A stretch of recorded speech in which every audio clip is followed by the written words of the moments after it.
it's always difficult at this period in the year to get a real feeling of what is happening in society, what is happening to the working class, because of course it's a holiday period. But on this occasion that's been reinforced by, of course, the spectacle of the Olympics, which has a good and a bad side. But even the Olympics has not been able this time to escape what is happening in British society. Because the opening ceremony of Danny Boyle, where he dealt with the NHS, where he dealt with the suffragettes, the Jarrow March and so on, if only in a fleeting way, much to the chagrin of the Tory right who condemned it as a lefty enterprise, then to find Boris Johnson spoiling it for them, saying, no, this is one of the greatest elitist shows on earth, as the outcome of the results on the track will show in the next period itself. Now Cameron, in desperation, has claimed that the Olympics will mean a bonus for Britain and for British capitalism of something like 13 billion. Quite frankly, that comes from the Ministry of Wild Guesses, and it's also supplied by the Ministry of Thin Air and the think tank that goes along with those kind of proposals. Why is it that the press this morning recounts the low benefits that Britain has got from the Olympics, and Paris has actually boomed? There's been a displacement of the people who normally would come to Britain, actually have gone to Paris at the present time, and only the Belgian companies are moving in an opposite direction at this particular moment in time. And this illustrates the harsh reality that will face the British people, that will face British capitalism and the prospects of working people in the next period itself. Just compare the background to these Olympics in London to the Olympics in Greece eight years ago. Now those Olympics actually generated 2% to the gross domestic product of Greece at that stage. And all the things we've heard about this Olympics, with much more justification, was said in Greece at that stage. And remember, that was before the onset of the most devastating crisis that people have seen, certainly since the 1930s, and probably the most devastating crisis we've seen, according to the Governor of the Bank of England, ever. Some people are talking about at least 100 years or so. So this, of the effects, the so-called Olympic effect, will not do the trick as far as British capitalism itself is concerned. In Britain, in Europe and worldwide, we face a recession, and in some of the countries in Europe, like Greece, that you will discuss tomorrow, there is an outright depression. If you look at what's taking place in the last 48 hours, the Greek Prime Minister has gone cap in hand to Paris and to Germany, not asking for more concessions, but for more time. And he's been repudiated by the leaders of German and French capitalism, and they intend to be remorseless in squeezing the working people of Greece, which will generate further upheavals, further revolutionary storms, to call it by its right name, in Greece in the period that we're going into. You only have to go no further than the language that is used by the experts of capitalism today. We have, for instance, as part of the everyday language now, Grexit. What does that mean? That's shorthand for an exit of Greece from the euro. That's been followed up by Spanic, a new word that's been added, which is a conflation of two terms, of Spain and of panic. And the Economist newspaper in the last couple of months has actually used the term Brexit. It's a new one even for me. And that was the idea of Britain exiting the European community. Not immediately, not the Eurozone, but in the breakup of the euro itself. That is an indication of the underlying difficulties that British capitalism have, which we, the working class, will pay the price for in the months and the years that will open up. We had last week, I've done an article for Socialism Today, and I've made a mistake, because in that I said, well, quoting the National Institute of Economic and Social Research, that the British economy has dropped by 0.7%, not a growth, but has actually dropped by 0.7% in the first period of this year. Lo and behold, this morning or yesterday, with great headlines, the press says we haven't dropped by 0.7%. We've only dropped by 0.5%. Wow, what a wonderful achievement for British capitalism itself. The important thing for us to remember is not these figures, they give a general picture. But according to King, now to be the ex-governor of the Bank of England, we're only halfway through this most devastating crisis. According to Cameron himself, and it was slipped out, it wasn't commented on by the majority of political commentators in Britain, Cameron says the whole of this decade will be a continuation of the recession stroke depression that Britain is faced with at the present time. Construction is a key field. It's a measure of the health of a capitalist economy, as is investment. And investment has dropped back into industry in the first period of this year itself. But brick production is only 1/3 of the level it was at in 2007, which underlines the catastrophic underlying position of British capitalism. If this scenario carries on, and it's inconceivable that working people will continue to put up with this position. Most working people have not accepted what has taken place, but many people have reconciled themselves to it on the basis, well, it's a short-term episodic development. We will come out of this crisis and happy days will be here again. These figures demonstrate that happy days will not be here, at least in the short term. And one analysis last week pointed out, if in the next 10 years there's no improvement on the basis of present trends, the British economy will collapse further by 16.5% of GDP. Now that puts Britain in that time frame on the same situation as Greece or Spain or the dire economic countries of southern Europe at the present time. Overall, the economy is 4.5% below of what it was before the onset of this crisis in 2007, 2008. That's not a recession, that is a depression in the living standards and the conditions of working people. And even in the best scenario, Britain will be in the position that Greece is in at the present time. If you were to show to the Greek people, and I've been to Greece many times in the last 30 years, I've seen the situation of 30 years ago after the overthrow, the junta, when the Greek people thought a new scenario was opening up, when there was more colossal movements taking place. And yet, they never envisaged they would be in this position. If you would have shown the Greek people a film, like that film there today of this meeting, of what was likely to take place in 5 years, they would have considered it as a malicious distortion. But the reality is facing them today, and on the basis of capitalism, more pain and more suffering for the poorest, the most oppressed sections of the working class is posed in this situation itself. Just look at the cuts program. Last week, you had the announcement of Slasher Osborne that the public sector borrowing requirement has gone up by about 10 billion. That means more cuts to be added to what has already been outlined in the statements of the government itself. By the way, the only achievement that this government can claim is the AAA status that they have in the bond markets internationally. And the only reason they've got that is because Britain is not better off, but is less bad than all the other countries of Europe, America, so on and so forth itself. The reality is in the living standards and the conditions and the future of our young people, the future of the working class on the basis of this system. This is a system that's based upon production for profit and not for social need. We should never forget that. These are not accidental phenomena that are dropped from the sky. It's not an act of nature. It's not an act of God. It's man-made. It is a product of the system itself. And the bottom line is, working people will pay the price. Look at the long-term unemployment, which is 440,000 working people in Britain who've been unemployed for more than 10 years.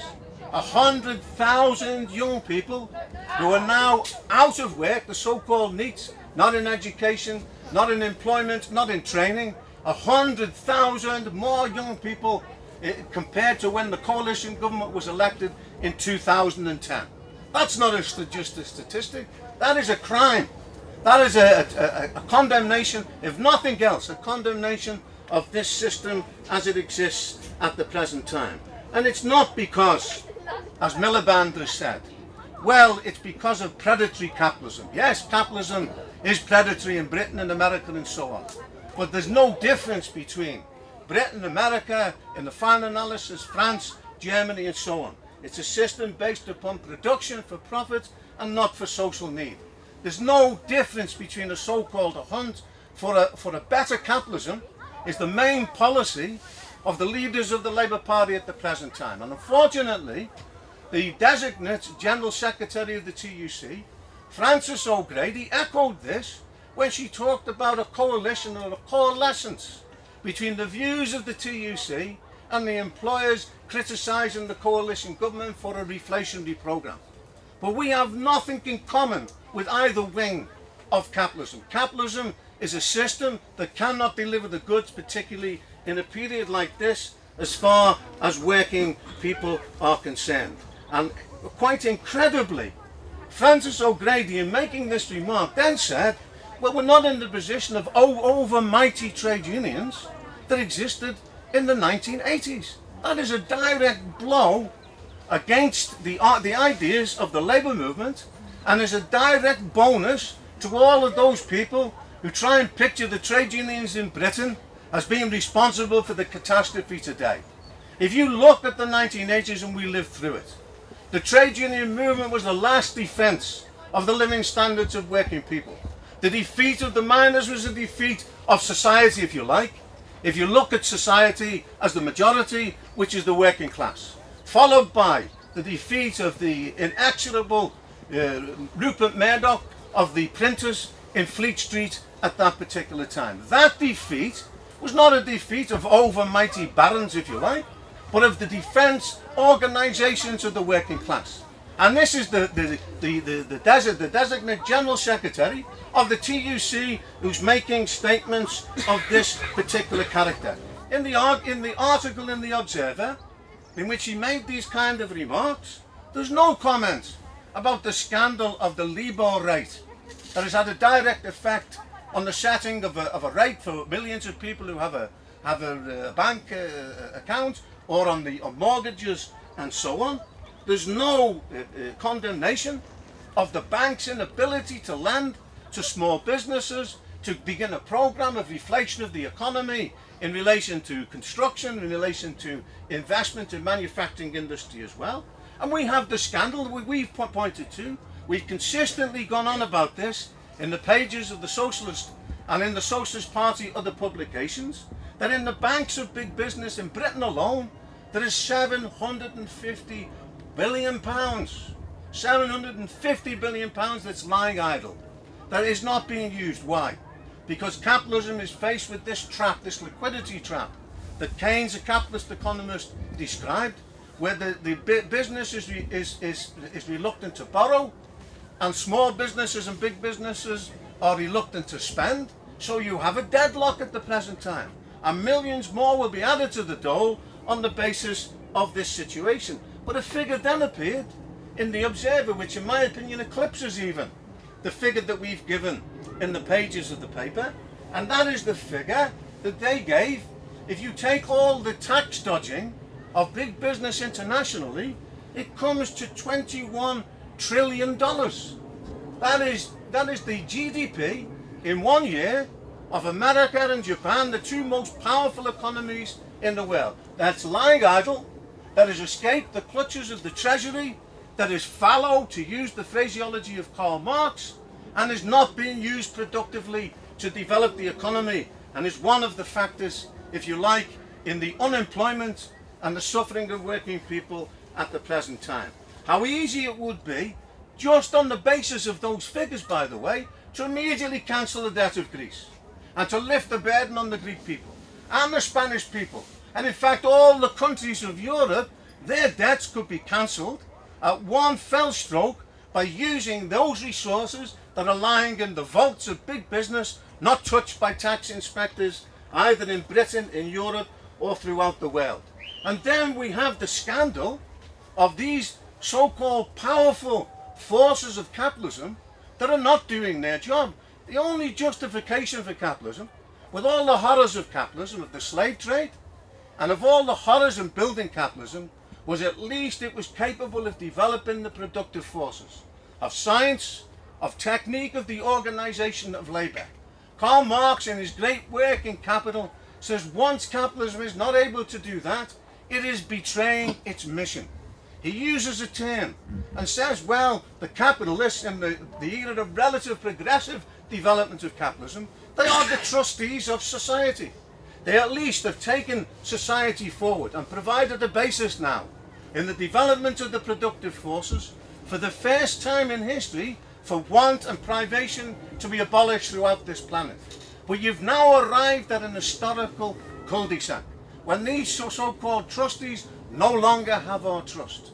When capitalism, rather than a relatively progressive system in developing the productive forces, has become an absolute fetter on the further development of society. And there's nothing on the scenario which promises to change that situation as far as capitalism is concerned itself.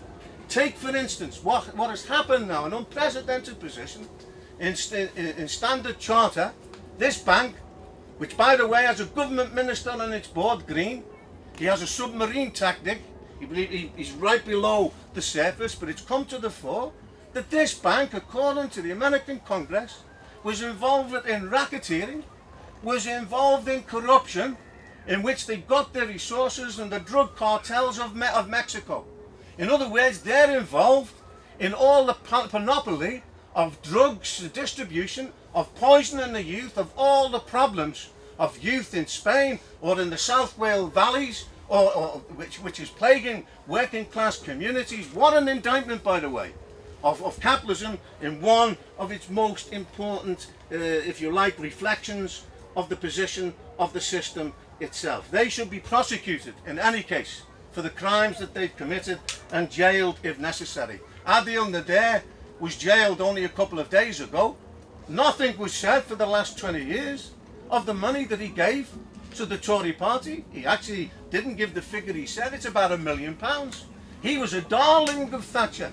He was a poster boy for neoliberalism, and now stands condemned, not as an individual, but as an indictment of the situation itself. And therefore, that is taking place on a national level. Locally, we have been fighting against the cuts, but it is nothing, by the way, to what is coming down the line now for the kind of cuts. Only 10% of the promised cuts of the government have actually been implemented at the present time. And this latest proposal, which is an attack on council tax, where it's not attacking pensioners and people who might be on benefits, but it's the working poor that will pay in this attack.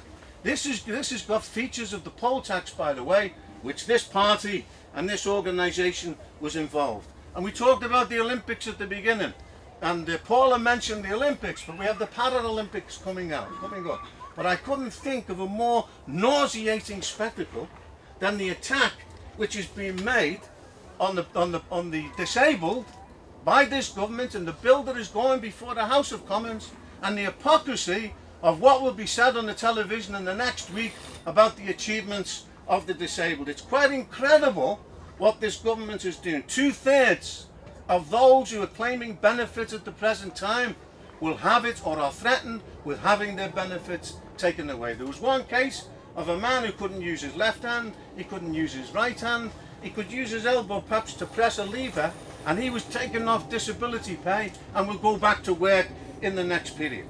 I've got figures here to show that official estimates say it will be lost, or benefit will be lost by 280,000 people. There will be some Olympians in this disabled Olympian contest who could win gold medals, and then the day after they've won their gold medals, the machines that they're able to get away to I don't know what you would call it, but to be mobile, they will be taken away according to this disability bill that's going before the Commons at the present time. This is one indication of the cold cruelty, as we've put it, of the British ruling class.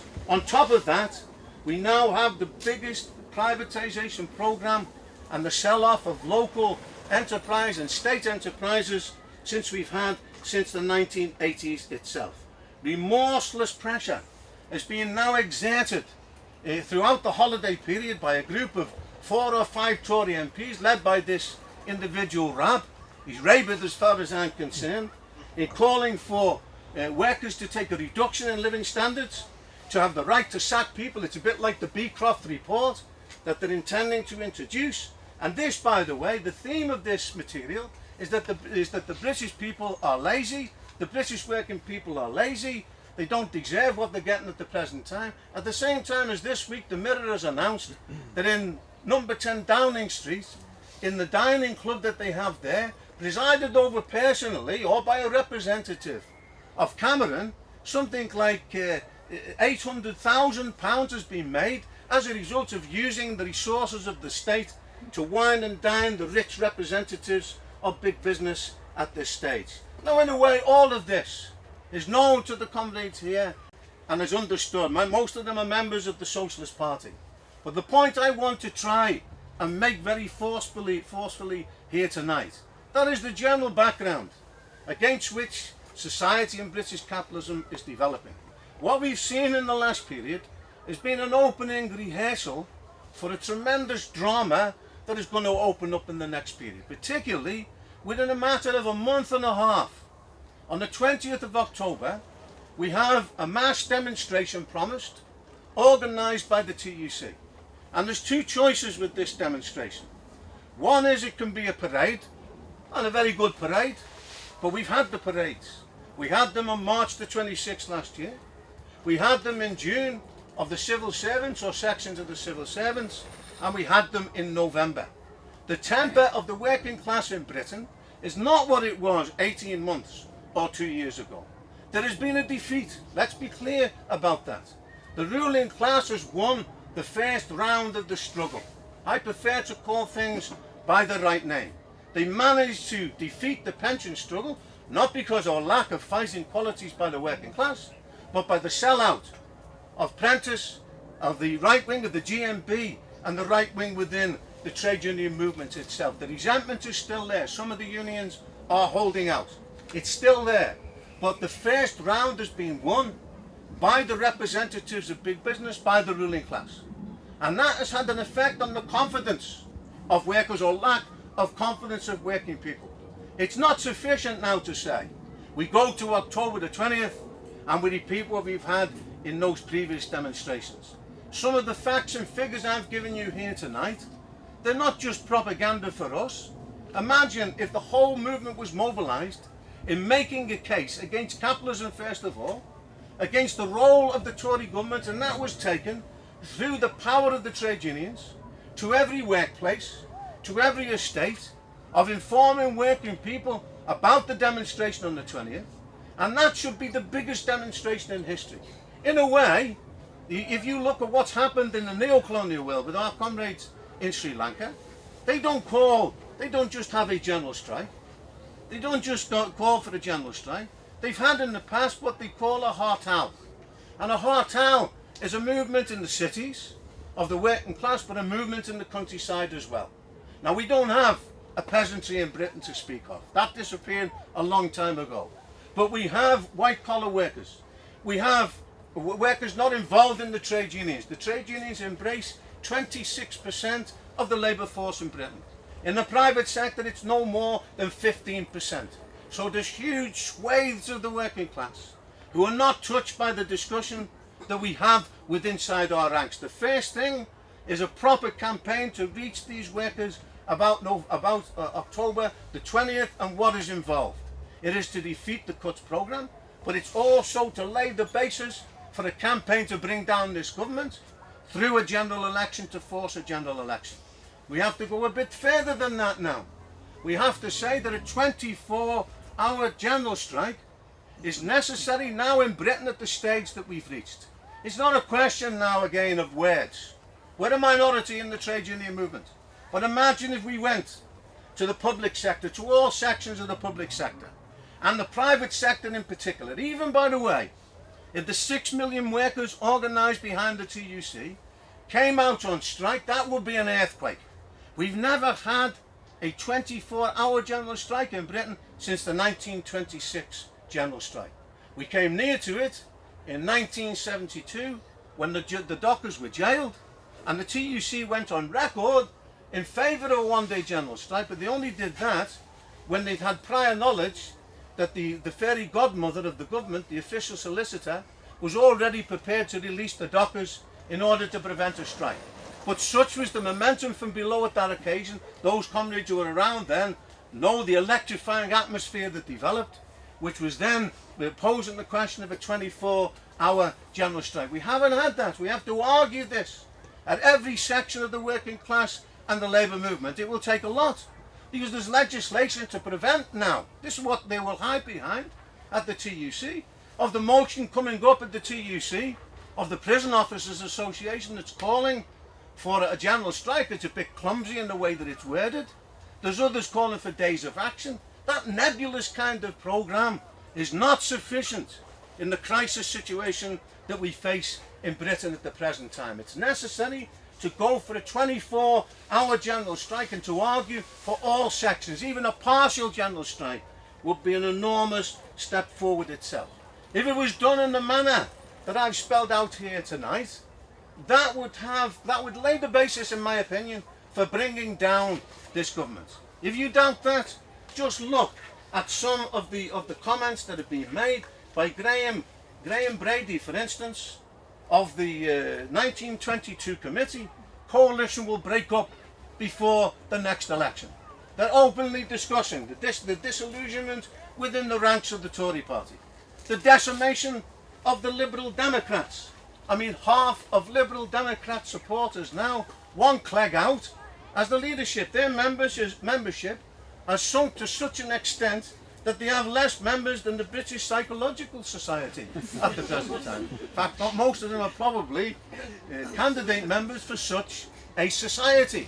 They're in, and the opportunities or the problems that they've come up against in relation to the House of Lords, which is a kind of vital aspect of the programme of the Liberal Democrats. The fact that that's been pushed into the long grass has now forced the Liberal Democrats to say, well, we will now have to go to blocking the legislation that changes the boundaries that was going to give a majority for the coalition in the next election. And by the way, Clegg will probably be challenged by Cable, St. Vince, as he's known within the ranks of the Liberal Democrats. He will challenge him.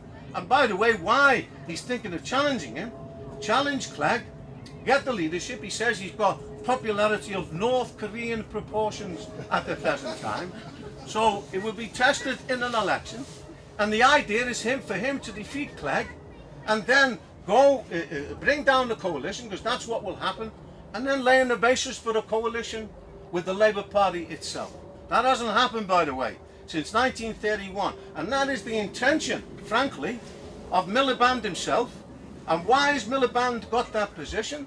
Because now he's afraid of power by himself. He needs an excuse, just as the Liberal Democrats need an excuse, just as both wings of the Tories and the Liberals in this coalition say, well, we like to do this, but we can't do it because of our partner. In other words, Miliband is now in the same position as the Social Democrats in Belgium before the war, in the demand plan. They were afraid of taking power because of all the problems that come up. Now imagine that a Miliband government comes to power. I believe there's very few people in Britain now who would see that would be fundamentally different to the position that we've got today. Of course, the mass of the working class want to see the end of this coalition government. But if you think that government's going to be any different, or fundamentally different, look at what happened in Greece with PASOK. They were the Milibands of their time, the leadership of PASOK, and it produced a catastrophe where now the working class has to go through agonies in order to create a new force that can be a weapon around which they can mobilise to take power. Or what is happening on the other side of the channel at the present time with the Socialist Party. And there was definitely a huge wellspring of opposition to Sarkozy, that brought to power the Socialist Party and the president of the Socialist Party in France in the last period. But already, within a matter of months, it will be discussed tomorrow. Opposition has grown because of the redundancies of Peugeot and because of the attacks that are coming on the living standards of the working class. You remain within the framework of capitalism, you will be compelled to carry through these attacks in this way. That is why we believe it's necessary to raise boldly the idea of a new mass party of the working class. It's an idea whose time has come. We don't worry whether it has minority support at this stage. The experience of the working class is teaching them the realities of capitalism. Amongst their ranks, the more advanced workers are looking to take a step forward to begin to create the basis of a new party. Why should the trade unions in Britain prop up this rotted Labour Party that we have at the present time? New Labour, it's a capitalist party. Look at the donations that have been given to New Labour in the past period. Labour's quarterly income dropped by 478,000 to just over 2.9 million in the last period. And that was because of disillusionment with the Miliband, largely from the public sector unions who cut their donations. However, they still receive, in Lenny McCluskey's Unite, 840,000. And then why? Remember, this is the party that kept on the statute book the most vicious anti-union legislation in the world, which means we cannot organise, according to them, a 24-hour general strike because it's going outside the bounds of trade union policy. Well, we say the TUC can go on record at its conference next month for a generalised struggle on one day, and the individual unions can then find the method of and the formulations that will allow them to bypass the law. But when push comes to shove, we defy the law. Are they going to lock up 6.4 million trade unionists if they decide to come out on strike? Just to pose the question shows that the answer that would be there. And that is an indication of the lack of they no longer represent working people at this particular stage. But there's an even more invidious aspect of this slavish adherence to the Labour Party. And that is that every struggle is not prosecuted towards an end.